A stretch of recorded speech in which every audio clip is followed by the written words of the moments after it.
ব্র্যান্ডের মোহ নাকি সাবজেক্টের ক্যারিয়ার, কোনটা তোমার দরকার? আচ্ছা, কল্পনা করো তো ৪-৫ বছর পরে তুমি কোথাও একটা বসে আছো। হঠাৎ করে তোমার কোনো একটা বন্ধু এসে তোমাকে বলল, "এই এখন কি করছিস?" তখন তুমি আসলে কি বলতে চাও? তুমি কোন ইউনিভার্সিটি থেকে পড়াশোনা শেষ করেছো? নাকি তুমি কোন বিষয়ে এক্সপার্ট? রিসেন্টলি বিভিন্ন ইউনিভার্সিটির কলা, আইন ও সামাজিক বিজ্ঞান অনুষদের রেজাল্ট পাবলিশ হয়েছে। তো রেজাল্টের পরপরই মোটামুটি মানুষ তোমাকে ২ ভাগে ভাগ করে ফেলেছে। কেউ বলছে ঢাবি মানেই সেরা। তোমাকে ঢাবি চয়েস করা উচিত যেকোনো কিছুর উপরে। আবার কেউ বলছে যে পছন্দের সাবজেক্টে না পড়ে তুই আসলে কি করবি? এই যে বিশাল একটা কনফিউশন, ব্র্যান্ড বনাম ক্যারিয়ার। এই কনফিউশনের ব্যবচ্ছেদ করব আজকে আমি। কোনো লেকচার না, বরং বাস্তবতা ও অভিজ্ঞতার ভিত্তিতে আমি তোমাকে একটা সমাধান দেওয়ার চেষ্টা করব। ইউনিভার্সিটি কেন ব্র্যান্ড? আমাদের দেশে এই কথাটা কেন আসলো? ইউনিভার্সিটির গুরুত্ব কেনই বা দেওয়া হয়? দেখো, ফ্র্যাঙ্কলি বলতে গেলে তুমি যখন একটা টপ ইউনিভার্সিটিতে পড়বা, তখন তোমার চারপাশে সমস্ত মেধাবীরা হাঁটবে। তুমি তাদের সাথে কথা বলবা, তাদের সাথে ক্যারিয়ার নিয়ে আলোচনা করবা। সবচেয়ে বড় বিষয় কি জানো? তুমি যখন একটা হলে থাকছো, সেই হলে তুমি দেখছো যে তোমার আগের যে বড় ভাই, উনি বিসিএস প্রশাসন ক্যাডারে চলে গেছে বা বিসিএস পুলিশ ক্যাডারে চলে গেছে। তখন কিন্তু তোমার মধ্যে একটা স্পৃহা কাজ করবে যে আমাকেও এই ক্যাডারে যেতে হবে, আমাকেও ভালো করতে হবে। এই যে একটা পরিবেশ, এই পরিবেশ কিন্তু টপ ইউনিভার্সিটি, বিশেষ করে ঢাকা ইউনিভার্সিটি, রাজশাহী ইউনিভার্সিটি বা আদার ইউনিভার্সিটিগুলো দিবে। আর আরেকটা বিষয় হচ্ছে, যদি এমন হয় যে তুমি বিসিএসই তোমার লক্ষ্য রাখছো, সরকারি চাকরি করতে চাও, অন্য কোনো চাকরিতে তুমি জয়েন করতে চাও না, তাহলে পরিবেশটার প্রাধান্য দেওয়া তোমার সবচেয়ে বেশি গুরুত্বপূর্ণ। এখানে পরিবেশ তোমাকে অনেক বেশি এগিয়ে রাখবে, তোমাকে ভালো ফ্যাসিলিটিস দিবে, লাইব্রেরি ভালো দিবে।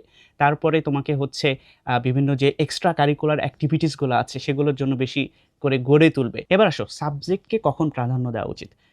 দেখো, যদি তোমার কোনো স্পেশালাইজড ক্যারিয়ারের ইচ্ছা থাকে যে তুমি আইন নিয়ে পড়তে চাও, তুমি জাজ হতে চাও, অথবা তুমি বিদেশে স্কলারশিপ নিয়ে যেতে চাও, তাহলে এক্ষেত্রে বলব সাবজেক্টকে প্রাধান্য দেওয়া অবশ্যই জরুরি। কারণ হচ্ছে, তুমি আইন নিয়ে পড়তে চাইলে বা তুমি জাজ হতে চাইলে এখানে অন্য সাবজেক্ট তোমাকে কোনোভাবে হেল্প করতে পারবে না। একইভাবে তুমি যদি স্কলারশিপ নিয়ে বাইরে যেতে চাও, সেক্ষেত্রে কিন্তু সিজিপিএটা খুব ম্যাটার করে। তো এমন হলো যে তুমি একটা আ পছন্দের সাবজেক্টে পড়তে পারলে না। তুমি ব্র্যান্ডকে প্রাধান্য দিলা। ফর এক্সাম্পল, তুমি ঢাকা ইউনিভার্সিটিকে প্রাধান্য দিলা।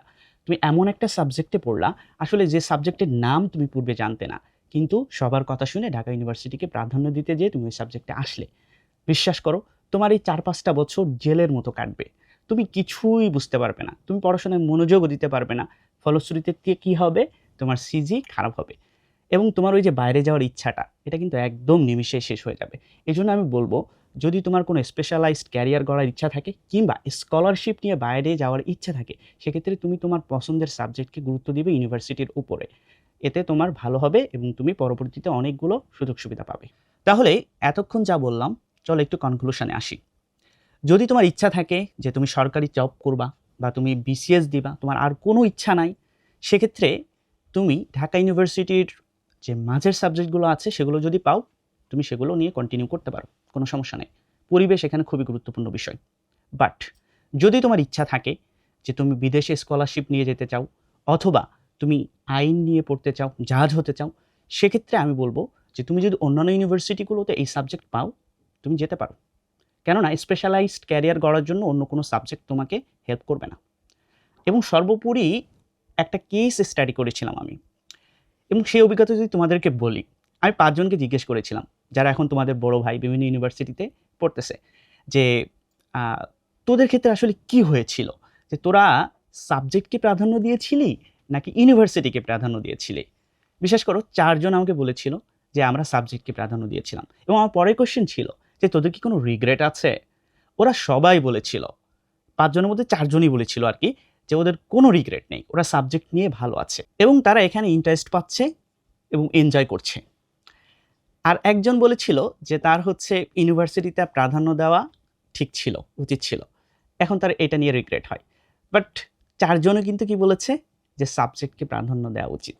মনে রেখো, ভালো ইউনিভার্সিটি তোমাকে একটা ভালো প্ল্যাটফর্ম দিবে এবং ভালো সাবজেক্ট তোমাকে একটা ডানা দেবে। তাহলে তুমি এখন কি করতে চাও? তুমি কি প্ল্যাটফর্মে দাঁড়িয়ে থাকতে চাও নাকি ডানা দিয়ে উঠতে চাও? সিদ্ধান্তটা কিন্তু পুরোটাই তোমার। তোমাদের সবার জন্য অনেক শুভকামনা থাকলো।